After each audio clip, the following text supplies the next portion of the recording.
Hello students, welcome back to the chapter wise important topic and second part में मैं आपको remaining chapters के important topic बताऊंगी। Organic chemistry का हमारा जो अगला चैप्टर है, मैं 8, 9, 10 इन चैप्टर्स के इम्पॉर्टेंट टॉपिक आपको ऑलरेडी बता चुकी हूँ प्रीवियस वीडियो में। Now will start with the chapter number 7, alcohol, phenol and ether. Marks weightage का बात करूँ तो 6 मार्क के लिए ये चैप्टर है, जिसमें से 3 ऑब्जेक्टिव आने हैं और 3 मार्क का एक क्वेश्चन इस चैप्टर से आएगा। क्या टॉपिक आपको प्रिपेयर करना है इस चैप्टर से? Very first is very important Reimer Tiemann reaction and Kolbe Schmitt reaction. Salicylic acid and salicylaldehyde बनाने की ये रिएक्शंस हैं, अच्छे से तैयार करिए। नेक्स्ट जो टॉपिक है Lucas reagent and Lucas test और इसका क्या एप्लीकेशन है। तो to distinguish primary, secondary and tertiary alcohol we use Lucas reagent. Then एक और इम्पॉर्टेंट टॉपिक इस चैप्टर से acidic nature of phenol. I think ये टॉपिक भी आना चाहिए एग्जाम में। So acidic nature of phenol, आपको रेजोनेंस के बेसिस पर इसका एसिडिक नेचर एक्सप्लेन करना है। अगला जो टॉपिक है that is preparation of phenol from cumin. Cumin से आप फिनॉल कैसे बनाएंगे, केवल इक्वेशन आपको प्रिपेयर करनी है। नेक्स्ट, डिहाइड्रेशन ऑफ अल्कोहल या हाइड्रेशन ऑफ एल्कीन्स, ये एक दूसरे के कह लीजिए कि रिवर्स हैं। मैकेनिज्म यदि हो सके तो इन रिएक्शंस के लिए देखिएगा आप। नेक्स्ट है difference between phenol and alcohol. Next topic, एक शॉर्ट नोट तैयार करिए, denatured alcohol and absolute alcohol क्या होते हैं इस पर। नेक्स्ट जो क्वेश्चंस होंगे वो गिव रीज़न हो सकते हैं, जैसे कि आपको गिव रीज़न पूछा जा सकता है phenol becomes pink in colour when exposed in air, तो आपको इसका आंसर लिखना है। या boiling point of alcohols are higher than ether, alkane and haloalkanes, so due to the intermolecular hydrogen bond. Boiling points के लिए generally explanation intermolecular hydrogen bond ही होता है।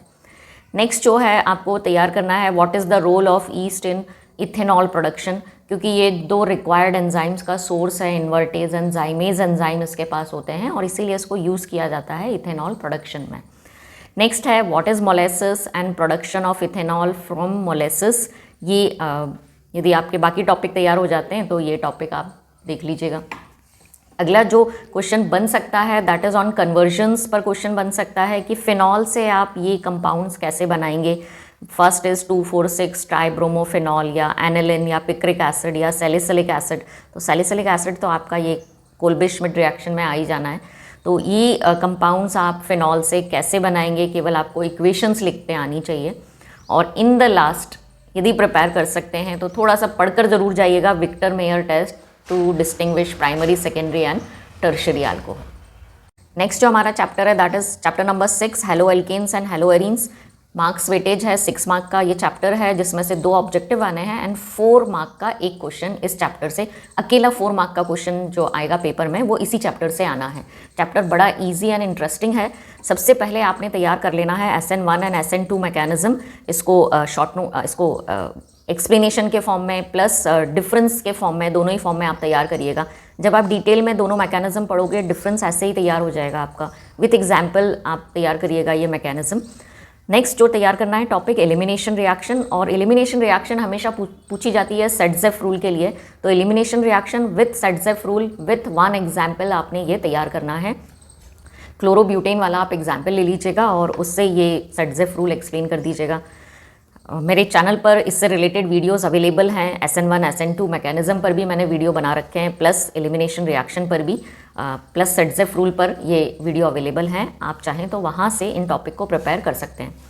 नेक्स्ट कुछ रिएक्शंस आपको इस चैप्टर से तैयार करनी है, जैसे कि सेंडमेयर रिएक्शन है, हंस-डिकर रिएक्शन है, वुड्स रिएक्शन है, फ्रीडल-क्राफ्ट रिएक्शन है, Fittig reaction. Next is Finkelstein reaction. Next is carbylamine एमाइन रिएक्शन। ये अगेन क्लोरोफॉर्म के कारण इस चैप्टर में आ गई है। तो ये कार्बाइल एमाइन रिएक्शन आपको एमाइन में भी पढ़ना है और यहाँ भी सेम रिएक्शन है, आप एक जगह तैयार कर लीजिए, 2 चैप्टर में काम आ जाएगी ये रिएक्शन। नेक्स्ट जो है स्टोरेज प्रिकॉशंस ऑफ क्लोरोफॉर्म, की क्लोरोफॉर्म को कलर्ड बॉटल में क्यों रखते हैं और उसमें 1% इथेनॉल क्यों मिक्स, इथाइलिन ग्लाइकॉल क्यों मिक्स करके रखा जाता है। All these question storage precautions आपको रीज़न पढ़ना है उसके, क्योंकि जो फॉस्जीन गैस है, कार्बोनाइल क्लोराइड है, वो बन जाती है क्लोरोफॉर्म के ऑक्सीडेशन से, तो उसको प्रिवेंट करने के लिए ये सारी जो प्रिकॉशंस हैं वो ली जाती हैं। नेक्स्ट जो गिव रीज़न वाला एक क्वेश्चन है कि why haloarenes are less reactive than haloalkanes, मतलब क्लोरोबेंजीन जो है वो क्लोरो इथेन या क्लोरोप्रोपेन से लेस रिएक्टिव क्यों है, तो वो आपने एक्सप्लेन करना है रेजोनेंस एंड एक दो रीज़न और हैं उसके बेसिस पर। नेक्स्ट जो क्वेश्चन है कि haloalkanes are polar but it is insoluble in water, क्योंकि ये हाइड्रोजन बॉन्ड नहीं बना पाते हैं वाटर मॉलिक्यूल के साथ and that's why they are insoluble. अगला जो क्वेश्चन है कि H2SO4 is not use during the reaction of alcohol with KI। यदि आप आयोडो एल्केन बनाते हैं तो उस टाइम आप H2SO4 यूज़ नहीं करते हैं अल्कोहल के साथ में। आपको रीज़न देना है कि why we can not use H2SO4। Next, इसके अलावा यदि टॉपिक तैयार करना चाहें तो पॉली हेलो कंपाउंड्स जैसे कि DDT है, BHC है, फ्रियॉन्स हैं, इन पर शॉर्ट नोट आप प्रिपेयर कर सकते हैं। और अब बात करते हैं हमारे फिजिकल केमिस्ट्री के चैप्टर्स को मैंने अब सीक्वेंस वाइज ही लिया हुआ है, मतलब फर्स्ट चैप्टर से मैं स्टार्ट कर रही हूँ, दैट इज सॉल्यूशन।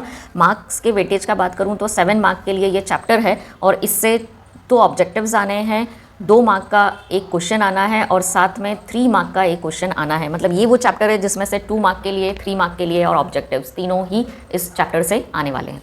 क्या टॉपिक आपको तैयार करना है, तो कुछ डेफिनेशंस हैं, कुछ टर्म्स हैं जो आपको लिखते आनी चाहिए, डिफाइन करते आनी चाहिए, जैसे पार्ट्स पर मिलियन, ppm क्या होता है, मोल फ्रैक्शन क्या होता है, कॉलिगेटिव प्रॉपर्टीज़ को डिफाइन करिए, 1-2 लाइन का डेफिनेशन विद एग्जाम्पल लिखिए 1-2।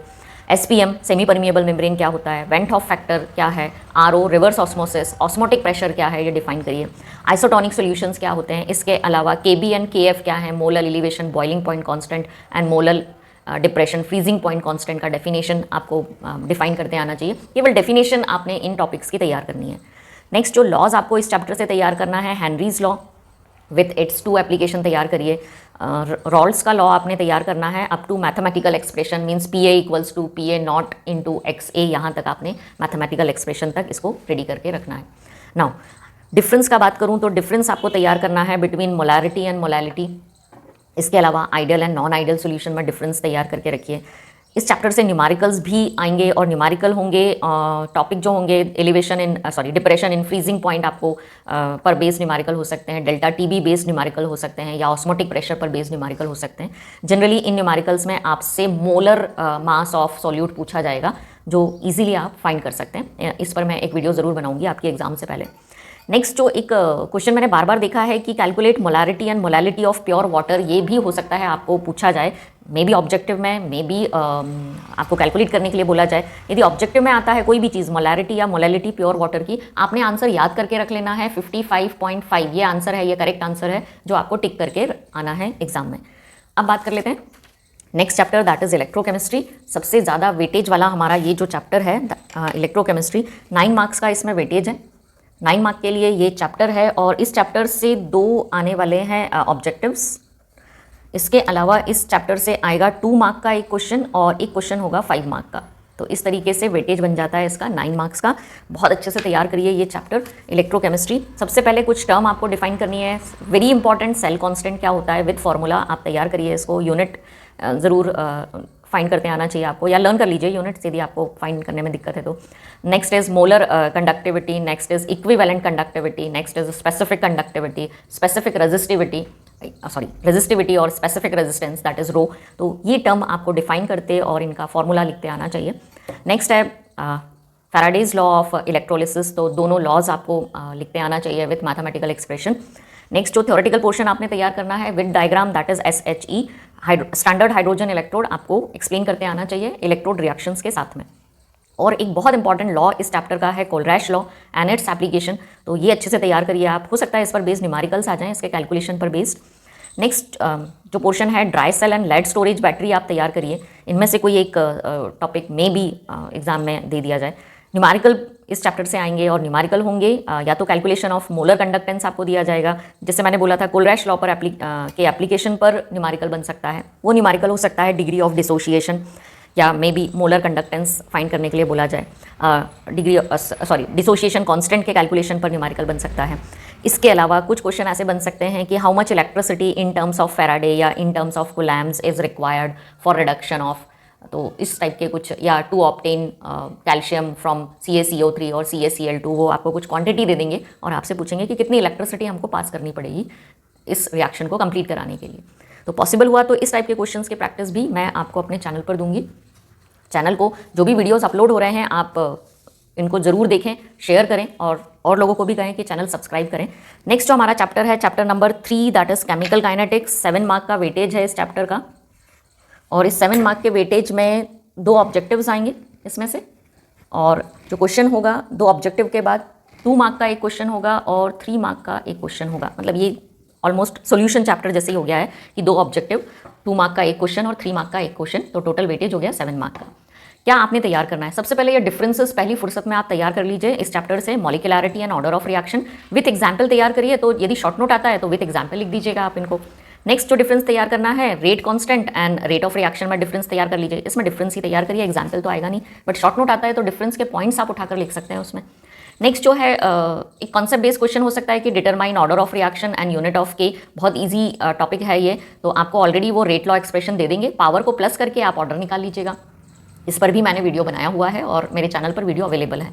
नेक्स्ट कुछ चीज़ें जो आपने डिफाइन करना है, डेफिनेशन तैयार करनी है, अर्हानियस इक्वेशन तैयार करिए, एक्टिवेशन एनर्जी क्या होती है ये आप प्रिपेयर करिएगा।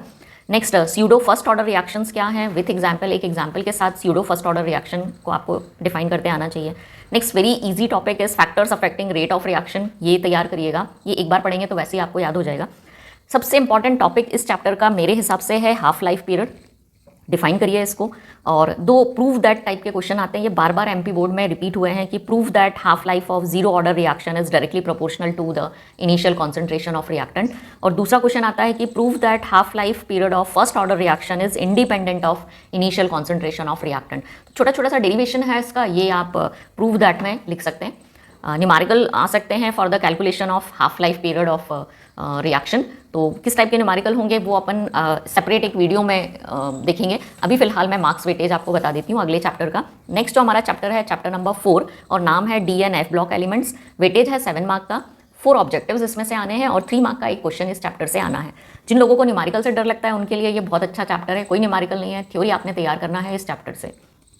वेरी इंपॉर्टेंट, लेंथेनाइट कॉन्ट्रैक्शन क्या होता है तैयार करिए, आपको इसको तैयार करना है। Definition, cause and consequences, 2 consequences तैयार करिए, 2 कॉजेस तैयार करिए, और व्हाट इज लेंथेनाइट कॉन्ट्रैक्शन। यदि छोटा सा ग्राफ बना पाए तो बहुत अच्छा होगा, आपके आंसर को बहुत एक्सप्रेसिव बनाएगा वो ग्राफ। तो लेंथेनाइट कॉन्ट्रैक्शन पर मैं वीडियो अभी रिसेंटली अपलोड किया हुआ है, आप देखिएगा वो वीडियो। नेक्स्ट टॉपिक है डिफरेंस, तो डिफरेंस आपने तैयार करना है। मेरे हिसाब से सबसे पहले डिफरेंस तैयार करिए एक्टेनॉइड्स एंड लेंथेनॉइड्स में, और उसके बाद तैयार करिए D and F block elements में। ये ऐसे ही बहुत इजी है, आप इजीली तैयार कर लेंगे ये वाला डिफरेंस। मेनली आप तैयार करिए एक्टेनॉइड्स एंड लेंथेनॉइड्स में डिफरेंस। अब इस चैप्टर से जो सबसे ज़्यादा चांसेस हैं और मैं जो क्वेश्चन आने के हैं वो है गिव रीजन। गिव रीजन में कुछ स्टेटमेंट मैंने लिखे हुए हैं, जैसे कि separation of lanthanoid is difficult, तो transition metals form coloured compounds, why transition metals are good catalyst, या transition metals show variable oxidation state, या transition metals form alloys easily, या Zn, Cd and Hg are not considered as transition metals. They are d block elements but they are not considered as transition metals. Zn show only +2 oxidation state. Why? Cu+1 is colorless but Cu+2 is colored. Why? Cu+1 is not stable in aqueous solution while Cu+2 is stable. तो ये आपको बताना है। Next जो question है कि actinide contraction is greater than lanthanide contraction, तो why is it so कि लेंथेनाइड कॉन्ट्रैक्शन के कंपैरिजन में एक्टिनाइड्स में ज़्यादा ग्रेटर कॉन्ट्रैक्शन होता है, उसका रीजन आपको बताते आना चाहिए। नेक्स्ट है transition elements are metals, they show metallic properties, why? Next है TiO2 is white but TiCl3 is violet. ये ठीक ऐसी क्वेश्चन है कि Cu+1 is colourless and Cu+2 is coloured, इसी टाइप का कुछ क्वेश्चन है ये। तो ये कुछ गिव रीजन है, ये आप तैयार करिए। आई थिंक यदि इतना पोर्शन आप तैयार करते हैं तो जो एक सेकंड पार्ट है इसका KMnO4 और K2Cr2O7 वाला जो पोर्शन है, ऑक्सीडाइजिंग नेचर या ऑक्सीडाइजिंग नेचर के सपोर्ट में रिएक्शंस दीजिए, इस टाइप का कुछ क्वेश्चन बनेगा। तो या उसके ओर में से आप उसको कैसे ऑब्टेन करेंगे वो आप छोड़ सकते हैं यदि ये पोर्शन आप अच्छे से तैयार कर लेते हैं। एक लास्ट टॉपिक मैं बोलूँगी, जब टाइम रहे तो आप तैयार करिएगा general electronic configuration of transition elements. तैयार क्या करिएगा, केवल जनरल इलेक्ट्रॉनिक कॉन्फ़िगरेशन लर्न करके जाइए। प्रॉपर्टीज़ बोलते हैं ना, यदि आपसे लिखने के लिए आप इन्हीं पॉइंट्स को, इन्हीं स्टेटमेंट्स को आप प्रॉपर्टीज़ लिख लीजिए। एक्चुअली ये प्रॉपर्टीज़ हैं हमारी ट्रांजिशन एलिमेंट्स की, कि they form coloured compound, they are good catalyst, they show variable oxidation state, these are the properties of transition elements. So you can write down these statements in properties. Okay, now the last chapter जिसका मुझे आपको questions important topic बताने हैं, chapter number 5, नाम है coordination compounds. 7 mark का weightage है इस चैप्टर पर, 3 ऑब्जेक्टिव्स इसमें से आएंगे और 2-2 मार्क के लिए 2 क्वेश्चंस इस चैप्टर से आने हैं। तो चलिए, सबसे इंपॉर्टेंट, सबसे पहले आपने तैयार करना है IUPAC name of coordination compounds. इस पर मैंने वीडियोज़ ऑलरेडी बना रखे हैं, जाइए मेरे चैनल पर, उन वीडियोज़ को एक बार आप ज़रूर देखिए, बहुत ईजीली आपको ये कंसेप्ट समझ में आ जाएंगे। नेक्स्ट जो टर्म्स आपको डिफाइन करनी है, व्हाट इज़ चिलेट और chelate compounds, next is ligands क्या होते हैं, next is what is coordination number, EAN effective atomic number, and primary and secondary valency. तो ये कुछ टर्म्स हैं जो आपको डिफाइन करते आनी चाहिए।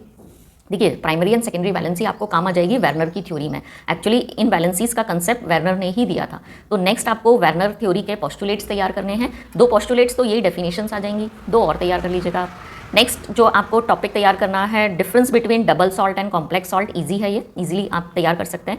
एक जो टॉपिक है थोड़ा सा कंसेप्ट बेस्ड है कि find the hybridisation state of central metal and shape of complex. ये देखिएगा, मैंने वीडियो बना रखा है इस पर भी। नेक्स्ट जो है फॉर्मूला, मतलब structural formula and name of EDTA, इसका फुल फॉर्म आपको लिखना है, प्लस इसका स्ट्रक्चर आपको बनाते आना चाहिए। नेक्स्ट है magnetic property of given complex, मतलब ये क्वेश्चन कुछ एक साथ हो सकते हैं, hybridisation state, shape of complex and magnetic property of coordination, given coordination complex. ये टॉपिक आप तैयार करिए। इसके बाद यदि आपके पास टाइम है, आइसोमेरिज्म तैयार करिए, ionisation isomerism and linkage isomerism. इस चैप्टर में आप एज अ एक्स्ट्रा पॉइंट आप इनको तैयार कर सकते हैं। तो आई होप सारे ही चैप्टर्स के जो इंपॉर्टेंट टॉपिक हैं वो मैं आपको बता चुकी हूँ। नेक्स्ट वीडियो मैं कुछ इंपॉर्टेंट नेम रिएक्शंस पर बनाऊंगी। आपको एक ही वीडियो में बहुत सारी नेम रिएक्शंस उसमें अवेलेबल होंगी। तो कंटिन्यूसली इस चैनल को देखते रहिए। जो भी वीडियोज़ अपलोड होंगे वो आपके काम के होंगे। आपकी केमिस्ट्री पेपर के प्रिपरेशन में ये वीडियोस बहुत हेल्प करने वाले हैं। तो इन वीडियोस को ज़्यादा से ज़्यादा लाइक करिए और शेयर करिए।